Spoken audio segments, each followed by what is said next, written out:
Hindi lahat ng nanay gumagabay.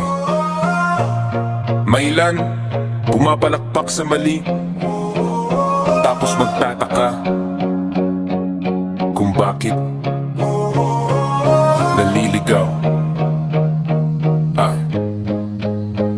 Laging may palusot kahit mali na ang gawa. Bata pa yan, paulit-ulit na dahilan pa. Mas sinuuna ang sarili, ang papansin na buhay, habang ang anak mo natutong sumuway sa problema ng bata. Ikaw ang unang tatakbo sa disiplina, ikaw ang unang aatras. Totoo pag may nadamay, ikaw ang galit, pero kailan mo ba tinuan bago pa lumala ang sakit?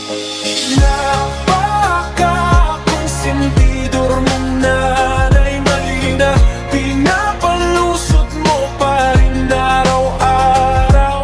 Hindi sa salita nasusukat ang aruga, kundi sa tapang mong magsaway kapag mali na.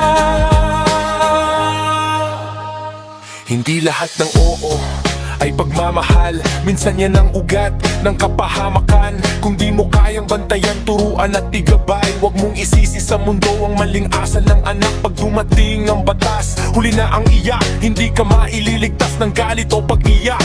Responsibilidad to, hindi eksena. Isang maling gabay habang buhay na tema.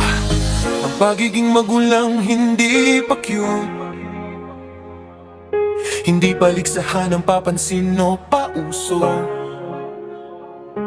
Kung mahal mo ang anak mo, turuan mo siyang tumayo, hindi magtago sa likod mo. Napaka-konsentidor mong nanay, gising na sana bago tuluyang mapariwara. Habang may oras pa, hawakan ng manibela bago lansangan ng magturo ng mas masakit pa. Hindi ka perfecto, walang ganon, pero ang kapabayaan may katumbas na panahon. Ayusin mo ngayon habang may chance pa, dahil ang anak mo buhay ang nakataya.